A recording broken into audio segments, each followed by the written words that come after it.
400 साल तक बस के अंदर दबा एक मंदिर जिस पर बड़ी से बड़ी बस की चट्टानें आकर गिरती रही, फिर भी इस मंदिर को कोई हानि नहीं पहुंचे। और फिर कई साल बाद जब बर्फ पिघलने लगी तब यह मंदिर सामने आया और साइंटिस्ट और जियोलॉजिस्ट इसे सही सलामत देखकर दंग रह गए। एक ऐसा जिसके दर्शन करने पर माना जाता है कि मोक्ष के सभी रास्ते खुल जाते हैं, क्योंकि भारत के अंत में शिव जी ने स्वयं यहाँ पर प्रकट होकर पांडवों को स्वर्ग का रास्ता दिखाया था। यहाँ है शिव जी के 12 ज्योतिर्लिंगों में से एक माने जाने वाला हिमालय की चोटियों के बीच बसा श्री केदारनाथ मंदिर। जय श्री केदार उत्तराखंड रुद्रप्रयाग नाम का एक छोटा सा शहर है जो खूबसूरत वादियों से सजा हुआ है और इन्हीं खूबसूरत वादियों में बसा है। शिव जी के सम्मान में बना बाबा केदारनाथ मंदिर। इस विशाल मंदिर को हिंदुस्तान के सबसे पुराने धार्मिक स्थानों में से एक माना जाता है। केदारनाथ मंदिर का सबसे पहला वर्णन 7वीं सदी में लिखे गए स्कंद पुराण में किया गया था और यह इस बात को दर्शाता है कि यह मंदिर कितना पुराना है। समुद्र के तट से 3584 मीटर ऊपर बसा यह मंदिर एक 6 फीट ऊंचे पत्थर के प्लेटफार्म पर बना है और यहाँ पर आपको सबसे पहले शिव जी के वाहन नंदी जी की पत्थर से बनी हुई एक सुंदर सी मूर्ति दिखाई देगी। नंदी महाराज के ठीक सामने है मंदिर का मुख्य भाग जिसमें एक बड़ा सा बनाया गया है, जिसके बीचों बीच है मंदिर का गर्भगृह जिसमें बसा हुआ है एक पिरामिड शेप का श्रेय लिंग। और ऐसा शिवलिंग आपको कहीं देखने को नहीं मिलता। बर्फीले पहाड़ों के बीच बसे इस मंदिर से कई हैरान कर देने वाली बातें जुड़ी हुई हैं। कहा जाता है कि इस मंदिर का पांडवों ने बनाया था। मान्यता के अनुसार महाभारत के युद्ध में अब गुरु और अपने भाइयों का वध करने के बाद पांडव खुद को अपराधी मानने लगे थे, पापी मानने लगे थे और फिर युद्ध के बाद उन्होंने कई वर्षों तक हस्तिनापुर पर राज किया। पर जब इतने समय बीत जाने के बावजूद उनके मन को शांति नहीं मिली तो वह अपनी समस्या का समाधान ढूंढने के लिए ऋषि वेदव्यास के पास जा पहुंचे और फिर वेदव्यास जी ने उनसे कहा कि अपने पापों से मुक्ति पाने के लिए उन्हें शिव जी के शरण में जाना होगा। इसके बाद पांडवों ने अभिमन्यु के पुत्र परीक्षित को सारा राज्य सौंप दिया और द्रौपदी के साथ शिव जी की खोज में काशी चले गए। लेकिन जब काशी में भी उन्हें भगवान शिव के दर्शन नहीं मिले तो उन्हें ने काशी छोड़ दी और यहाँ से वहाँ भटकने लगे। पांडव जहाँ भी जी को ढूंढते हुए पहुँचते शिव जी वहाँ से कहीं और चले जाते। आखिरकार शिव जी उत्तराखंड के गुप्त काशी में जाकर बस गए। अब लोगों का मानना यह है कि जब पांडव उन्हें ढूंढते हुए वहां पहुंचे तो उनसे छुपने के लिए शिव जी ने नंदी बैल का रूप धारण कर लिया और वह गाय के झुंड में छिप गए और फिर काफी समय तक पांडव उन्हें ढूंढते रहे। आखिर सरकार भीम ने उन्हें स्पॉट कर लिया, उन्हें पहचान लिया और फिर पांडव को अपनी तरफ आते देख नंदी रूप में खड़े शिवजी धरती में समाने लगे और उन्हें रोकने के लिए भीम ने उनकी पीठ के एक हिस्से को पकड़ लिया और वही हिस्सा धरती से बाहर रह गया। वह हिस्सा एक पिरामिड शेप के शिवलिंग में जल गया और आज बाबा केदारनाथ मंदिर में हम इसी शिवलिंग की पूजा करते हैं। पांडवों की निष्ठा देखकर भगवान शिव जी प्रसन्न हुए और उनके सामने प्रकट हुए। उन्होंने पांडवों को माफ कर दिया और स्वर्ग प्राप्ति का रास्ता भी बताया। इसके बाद पांडवों ने शिव जी का धन्यवाद किया और जिस जगह पर शिवलिंग प्रकट हुआ था वहां उनके सम्मान में एक मंदिर बनाया जिसे हम आज बाबा केदारनाथ मंदिर के नाम से जानते हैं। कहते हैं कि जब शिव जी का बैल रूप धरती में समाया था तब उस बैल का मुख्य रुद्रनाथ में, जटा कल्पेश्वर में, बुझा तुंगनाथ में और नाभि मद में ईश्वर में प्रकट हुई थी और इसीलिए केदारनाथ के साथ 3-4 स्थानों को मिलाकर पंचकेदार कहा जाता है। वैसे ही केदारनाथ मंदिर के ओरिजिन से और भी कई सारी कहानियां जुड़ी हुई है।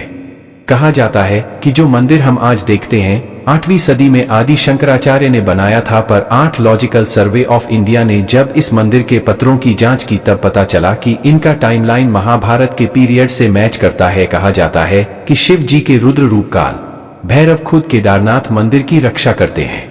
आंखें, 4 हाथ, गले में खोपड़ियों की माला, एक हाथ में त्रिशूल, दूसरे में डमरू, तीसरे हाथ में पासा और चौथे हाथ में एक खोपड़ी और उनके साथ होता है उनका वाहन माने जाने वाला एक काले रंग का कुत्ता। केदारनाथ मंदिर से 500 मीटर दूर उत्तर की तरफ आपको बाबा भैरव नाथ का एक छोटा सा मंदिर दिखाई देगा। यह मंदिर एक खुली जगह पर है जहां पर नहीं दीवारें हैं और न कोई छात्र, और ऐसा कहा जाता है कि बाबा भैरव मंदिर के दर्शन किए बिना केदारनाथ की यात्रा पूरी नहीं होती। और जब एक्सट्रीम वेदर कंडीशन की वजह से साल के लगभग 6 महीने केदारनाथ मंदिर और उसके आसपास के जो रियाज है वह बंद रहते हैं, उस समय मंदिर के पुजारी भी यहाँ आकर मंदिर की देखभाल नहीं कर पाते। तो ऐसे माना जाता है कि तब शिवजी अपने काल भैरव अवतार में आकर केदारनाथ मंदिर और उसके आसपास के सभी एरियाज की रक्षा करते हैं। बाबा केदारनाथ मंदिर को एक मास्टर प्रूफ जगह माना जाता है। 13वीं सदी से 17वीं सदी के बीच एक ऐसा समय आया था जब ऊंचाई पर बसे कई माउंटेन रेंज और उनके सराउंडिंग एरियाज पूरी तरीके से बर्फ से ढक गए थे और फिर बर्फ के बड़े बड़े पत्थर और चट्टानें यहाँ गिरती रहती और इस वजह से इन एरियाज में काफी नुकसान भी होता था। जब यह बड़ी बड़ी चट्टानें घरों और इमारतों पर गिरती तो वह जगह पर ढेर हो जाते। इस पीरियड को मिनी आइस एज भी कहा जाता है और लगभग 409 साल तक चले इस मिनी आइस एज ने कई सारी इमारतों को थे कर दिया था। पर जब यह पीरियड खत्म हुआ तब सामने आया कई हजारों साल पुराना केदारनाथ मंदिर जो आज भी उतनी ही मजबूती से खड़ा है। Wadia institute of Himalayan geology के रिटायर्ड प्रोफेसर रविंद्र कुमार चौधरी की दीवारों को स्टडी किया और उन्हें दीवारों पर कुछ येलो लाइन देखा दी जो बता रही थी कि बस की कई सारी चट्टानें के इस मंदिर पर टकराई थी। पर कमाल की बात है कि वह इस मंदिर का कुछ बिगाड़ नहीं पाई। तो स्टडी से यह भी साबित होता है कि केदारनाथ मंदिर 400 साल तक बर्फ के नीचे दबा हुआ था और इतनी मुश्किल का सामना करने के बाद सही सलामत खड़े इस मंदिर को लोग आज डिजास्टर प्रूफ मानते हैं। और 2013 के उत्तराखंड लंच के बाद इस बात को और भी ज्यादा बढ़ावा मिला। उत्तराखंड में तबाही मचाने वाले या फ्लैट्स मंदिर के मुख्य मंडप के एक पत्थर को भी हिला नहीं पाए। यह इंसिडेंट के बाद आर्कियोलॉजिकल सर्वे ऑफ इंडिया ने इस मंदिर को स्टडी किया और तब सामने आया कि केदारनाथ का जो मंदिर है यह एक डिजास्टर प्रोन एरिया को ध्यान में रखकर बनाया गया है। मंदिर के पत्थरों को आपस में जोड़ने के लिए इंटरलॉकिंग टेक्निक्स का इस्तेमाल किया गया है। इस टेक्निक में पत्थरों को आपस में फंसाकर एक मजबूत जोड़ बना दिया जाता है ताकि बड़े से बड़ा एक्सटर्नल फोर्स भी इसे अलग न कर सके। लेकिन सबसे कमाल की बात यह है कि स्टोर से के अनुसार इंटरलॉकिंग टेक्निक्स को हेल्दी फिशर पेज ने अली 19 में डिस्कवर किया था। पर हमारे पूर्वजों ने कई सदियों पहले बनाए इस मंदिर के कंस्ट्रक्शंस में इस तकनीक का इस्तेमाल किया था। तो क्या उनके पास पहले से ही इसका ज्ञान था, इसकी नॉलेज थी? जहां एक तरफ मंदिर का एडवांस आर्किटेक्ट हमें हैरान कर देता है, वहीं दूसरी तरफ इस मंदिर के डिजास्टर प्रूफ होने की वजह एक विशाल और रहस्यमय पत्थर को माना जाता है। जून 2013 में उत्तराखंड में आई तबाही मचाने वाले फ्लैट ने पूरे राज्य को हिलाकर रख दिया था। कई सारे बड़े पत्थर और चट्टानें पहाड़ से केदारनाथ की बस्ती पर आ गिरे। इन चट्टानों ने केदारनाथ मंदिर के इर्द गिर्द बसे होटल्स और धर्मशाला को तहस नहस कर दिया। पर केदारनाथ का मुख्य मंदिर और उसके अंदर मौजूद सभी लोग इन खतरनाक फ्लड से सुरक्षित बचे हुए थे। खुद को बचाने के लिए बड़ी संख्या में लोग केदारनाथ मंदिर के अंदर आकर बैठ गए थे और तभी एक विशाल पत्थर बड़ी तेजी से मंदिर की ओर आने लगा। इस पत्थर को देखकर सभी लोग डर से कांपने लगे। पर तूफान की तेजी से